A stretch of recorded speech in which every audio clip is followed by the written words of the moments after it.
दोस्तों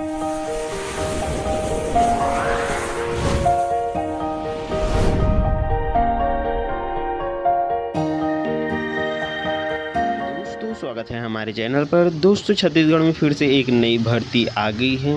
दोस्तों ये भर्ती है दोस्तों आपके राज्य लघु वनोपज व्यापार विकास सहकारी संघ से ये भर्ती निकाली गई है। दोस्तों ये भर्ती दोस्तों आपके संविदा पदों में भर्ती किया जाना है। दोस्तों चलिए दोस्तों अब क्या क्या भर्ती है, क्या क्या पोस्ट है और इसके डेट क्या है, अंतिम तिथि, कितना फीस है आपका, सारी चीज़ों की जानकारी, उम्र कितना है, सारी चीज़ों की जानकारी दोस्तों आपको इस वीडियो में चलिए हम फटाफट से देते हैं। तो दोस्तों वीडियो में अंत तक बने रहिएगा। तो दोस्तों यहाँ पास आप देख सकते हैं छत्तीसगढ़ राज्य वनोपज संघ मर्यादित नवा रायपुर अटल नगर में संचालित परियोजना अंतर्गत रिक्त संविदा पदों के लिए भर्ती किया जाना है, जिसमें दोस्तों आप आवेदन छत्तीसगढ़ के मूल निवासी इसमें आवेदन कर सकते हैं। 19/1/2021 तक आवेदन आमंत्रित किए जाएंगे। तो चलिए दोस्तों आप क्या क्या पद हैं उसे देख लेते हैं। तो दोस्तों यहाँ पर पद का नाम दिया गया है, देख सकते हैं आप। सीनियर एग्जीक्यूटिव, जिसमें उद्यमिता विकास, जिसमें वित्त संग्रहण प्रसंस्करण मार्केटिंग तकनीकी और मैनेजर सहद प्रसंस्करण केंद्र। जूनियर एग्जीक्यूटिव में प्रबंधन है, आपका मार्केटिंग है, तकनीकी है। तो दोस्तों यहाँ पर देख सकते हैं। और डाटा एंट्री ऑपरेटर कम ऑफिस असिस्टेंट, इसकी भी भर्ती निकाली गई है। और कितना कितना पद है, कौन कौन से कास्ट हिसाब से दिए गए हैं, तो हम सारी जानकारी आपको देते हैं। और इसमें वेतन क्या है, आपका योग्यता क्या क्या होनी चाहिए, चलिए फटाफट से सारी चीज़ों को बता देते हैं आपको। तो दोस्तों सबसे पहले तो देख लेते हैं, यहाँ पर फर्स्ट में दिया है हम सीनियर एग्जीक्यूटिव उद्यमिता विकास, जिसमें दोस्तों आपको अनारक्षित के लिए एक पद है। और इसमें दोस्तों आपकी वेतन की बात करें दोस्तों तो 35,750 तक जाती है। और इसमें योग्यता की बात करें तो दोस्तों मान्यता प्राप्त विश्वविद्यालय से किसी भी विषय में स्नातकोत्तर अनारक्षित वर्ग हेतु न्यूनतम 50% अंकों के साथ उत्तीर्ण होना चाहिए। तो ये थी दोस्तों आपकी सीनियर एग्जीक्यूटिव उद्यमिता विकास। उसी प्रकार सीनियर एग्जीक्यूटिव वित्त का देख लेते हैं। तो दोस्तों इसमें भी अनारक्षित के लिए एक पोस्ट है। और इसमें दोस्तों 35,750 तक सैलरी जाती है। इसमें दोस्तों मान्यता प्राप्त विश्वविद्यालय से MBA अनारक्षित वर्ग हेतु न्यूनतम 55% अंकों के साथ उत्तीर्ण होना चाहिए। तो ये थी दोस्तों इसकी योग्यता।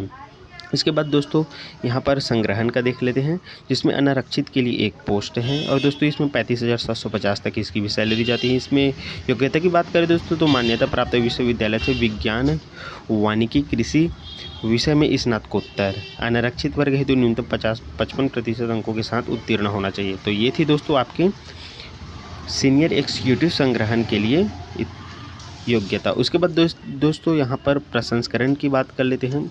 तो इसमें भी अनारक्षित के लिए एक पोस्ट है। और दोस्तों इसमें 35,750 तक इसकी भी सैलरी जाती है। मान्यता प्राप्त विश्वविद्यालय से विज्ञान वानिकी कृषि विषय में स्नातकोत्तर अनारक्षित वर्ग हेतु न्यूनतम 55% अंकों के साथ उत्तीर्ण होना चाहिए। तो ये थी दोस्तों इसकी योग्यता। उसी प्रकार दोस्तों मार्केटिंग सीनियर एग्जीक्यूटिव में मार्केटिंग की बात करें दोस्तों तो इसमें भी एक पोस्ट है अनारक्षित के लिए। उसके बाद दोस्तों 35,750 तक इसकी भी सैलरी जाती है। मान्यता प्राप्त विश्वविद्यालय से MBA अनारक्षित वर्ग हेतु न्यूनतम 55% अंकों के साथ आपको उत्तीर्ण होना चाहिए, तभी आप इसमें अप्लाई कर सकते हैं। चलिए दोस्तों आप देख लेते हैं सीनियर एग्जीक्यूटिव में ही तकनीकी के लिए, जिसमें दोस्तों इसमें टोटल 9 पोस्ट हैं। और दोस्तों इसमें अनारक्षित के लिए 3 हैं, अनुसूचित जाति के लिए 2 हैं, अनुसूचित जनजाति के लिए 3 हैं और अन्य पिछड़ वर्ग के लिए 1 है। तो दोस्तों इसमें टोटल 9 पोस्ट हैं। चलिए अब देख लेते हैं इसमें क्या क्या योग्यता होनी चाहिए आपकी उसे। तो दोस्तों सैलरी की बात करें तो इसमें भी 35,700 तक इसकी सैलरी जाती है दोस्तों। और इसकी योग्यता की बात करें तो दोस्तों मान्यता प्राप्त विश्वविद्यालय से MSc जो है दोस्तों आप देख सकते हैं बॉटनी ग्रामीण प्रौद्योगिकी तरह तरह के दिए गए हैं। इसी प्रकार BTech जिसमें अनारक्षित अन्य पिछड़ा वर्ग हेतु 55% अंकों एवं अनुसूचित जाति एवं जनजाति के लिए दोस्तों आपका 55% अंकों के साथ उत्तीर्ण होना चाहिए, तभी आप इसमें अप्लाई कर सकते हैं। इसके बाद दोस्तों मैनेजर सहद प्रसंस्करण केंद्र, इसमें दोस्तों 4 पद हैं। इसमें अनुसूचित जनजाति के लिए 1 है, अन्य पिछड़ा वर्ग के लिए 1 है और इसी प्रकार अनारक्षित के लिए 2 हैं। इसमें दोस्तों सैलरी की बात करें तो 25,780 तक इसकी सैलरी जाती है। इसमें योग्यता की बात करें तो दोस्तों मान्यता प्राप्त विश्वविद्यालय से डिप्लोमा इन मैकेनिकल इंजीनियर या फिर फूड प्रोसेसिंग या उसके समकक्ष उपाधि या BTech मैकेनिकल अनारक्षित अन्य पिछड़ा वर्ग हेतु न्यूनतम 55% अंकों के साथ और अनुसूचित जाति वर्ग के लिए आपके 55% अंकों के साथ उत्तीर्ण होना चाहिए। तो ये थी दोस्तों आपकी योग्यता। उसके बाद दोस्तों जूनियर एग्जीक्यूटिव में प्रबंधन की बात करें तो दोस्तों इसमें एक पद है अनारक्षित के लिए 25,780 इसकी सैलरी जाती है और मान्यता प्राप्त विश्वविद्यालय से विज्ञान विषय में स्नातक अनारक्षित वर्ग हेतु न्यूनतम 55% अंकों के साथ आपको उत्तीर्ण होना चाहिए, तभी आप इसमें अप्लाई कर सकते हैं। अब चलिए दोस्तों इस प्रकार से बहुत सारे पोस्टर निकाले गए हैं, आप देख सकते हैं। अब इसके बाद दोस्तों आपके जूनियर एग्जीक्यूटिव में मार्केटिंग के लिए देख सकते हैं दोस्तों 5 पद हैं।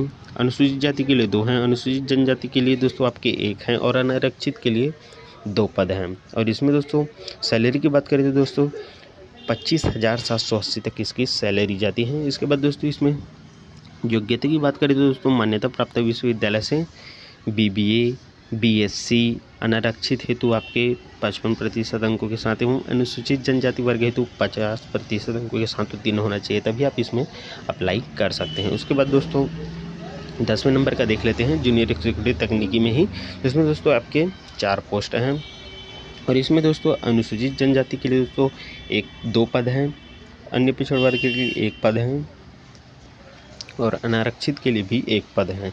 इसमें भी सैलरी दोस्तों आपके 25,780 तक जाती हैं। और इसमें योग्यता की बात करें दोस्तों तो मान्यता प्राप्त विश्वविद्यालय से BSc होना चाहिए और अनारक्षित अन्य पिछड़ा वर्ग हेतु 55% अंक और अनुसूचित जनजाति हेतु 50% अंक के साथ उत्तीर्ण होना चाहिए, ये दिए गए हैं दोस्तों। चलिए दोस्तों अब डाटा एंट्री ऑपरेटर की बात कर लेते हैं। तो दोस्तों डाटा एंट्री ऑपरेटर कम ऑफिस असिस्टेंट, इसमें टोटल 10 पोस्ट हैं दोस्तों और इसमें अनारक्षित के लिए दोस्तों 4 पद हैं, अनुसूचित जनजाति के लिए 1 पद हैं और अनुसूचित जनजाति के लिए आपके 5 पद हैं। तो इस प्रकार दोस्तों इसमें सैलरी की बात करें दोस्तों तो 18,420 तक आपकी सैलरी है और इसमें सभी वर्ग के लिए दोस्तों मान्यता प्राप्त विश्वविद्यालय से 50% अंकों के साथ स्नातक उत्तीर्ण एवं मान्यता प्राप्त किसी भी संस्था से डाटा एंट्री ऑपरेटर प्रोग्रामिंग में न्यूनतम 1 वर्षीय डिप्लोमा होना चाहिए, तभी आप इसमें अप्लाई कर सकते हैं। तो ये थी दोस्तों टोटल 11 पोस्ट थी जिसमें कई सारे पद थे जिसमें भर्ती किया जाना है। तो चलिए दोस्तों अब इसकी और अधिक जानकारी पाना चाहते हो तो दोस्तों इसकी ऑफिशियल वेबसाइट यहाँ पर दिया गया है, इसमें जाकर दोस्तों आप देख सकते हैं, इसकी और अधिक जानकारी ले सकते हैं। तो चलिए दोस्तों अब इसमें और आगे की जानकारी देते हैं आपको। तो दोस्तों विभिन्न पदों में संविदा पद हेतु भर्ती हैं जिसमें कुछ शर्तें एवं चयन प्रक्रिया दिया गया है, आप देख सकते हैं। और इसमें आवेदन शुल्क की बात करें दोस्तों तो आपके अनारक्षित के लिए दोस्तों आपके 350 रखा गया है, अन्य पिछड़ा वर्ग के लिए 250 रखा गया है और उसी प्रकार दोस्तों अनुसूचित जाति और अनुसूचित जनजाति के लिए 200 तक रखा गया है आपके शुल्क। और दोस्तों इसमें अप्लाई का डेट चलिए हम आपको एक बार फिर से बता देते हैं। तो दोस्तों इसमें स्पीड पोस्ट के माध्यम से 29/1/2021 को शाम के 5 बजे तक आपके आवेदन स्वीकार किए जाएंगे, तो आप जल्दी से अप्लाई कर लीजिएगा। चलिए अब आगे और देख लेते हैं। दोस्तों आपकी आयु सीमा की बात करें दोस्तों तो यहाँ पर देख सकते हैं 1/1/2021 को 21 वर्ष से कम तथा 35 वर्ष से अधिक नहीं होना चाहिए, तो ये भी आप ध्यान देंगे।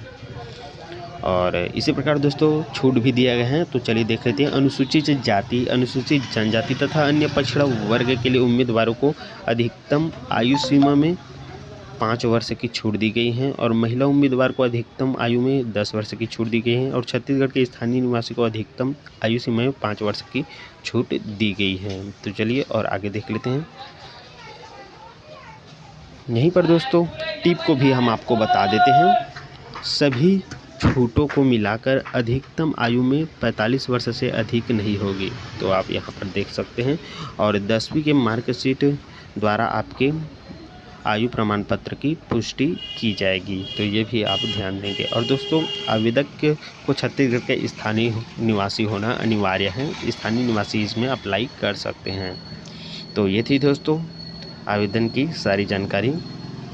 और दोस्तों यहाँ पर अनुभवी आवेदक के संबंध में निर्देश दिए गए हैं, आवेदक हेतु अन्य निर्देश भी दिए गए हैं। तो ये सारे निर्देश दोस्तों आप इस PDF में जाकर पढ़ सकते हैं, जिसका लिंक दोस्तों आपको वीडियो को डिस्क्रिप्शन बॉक्स में मिल जाएगा। आप वहाँ जाइए और इसमें इसका PDF डाउनलोड कीजिए और इसकी और अधिक से जानकारी लीजिए। और इसमें दोस्तों चयन प्रक्रिया में डाटा एंट्री ऑपरेटर के लिए भी दिया गया है, क्या क्या होगा कैसे होगा, तो सारी चीज़ों की जानकारी दोस्तों आप इस PDF से ले सकते हैं। तो चलिए दोस्तों, मिलते हैं फिर से एक नए वीडियो में। धन्यवाद। जय हिंद, जय छत्तीसगढ़। तो यही सारी जानकारी दोस्तों हमें आपको इस वीडियो में देना था। दोस्तों अगर वीडियो पसंद आए तो वीडियो को लाइक कीजिएगा, चैनल को भी सब्सक्राइब कीजिएगा इसी प्रकार के नई वीडियो पाना चाहते हो। तो चलिए दोस्तों, मिलेंगे फिर से एक नए वीडियो के साथ। धन्यवाद। जय हिंद, जय छत्तीसगढ़।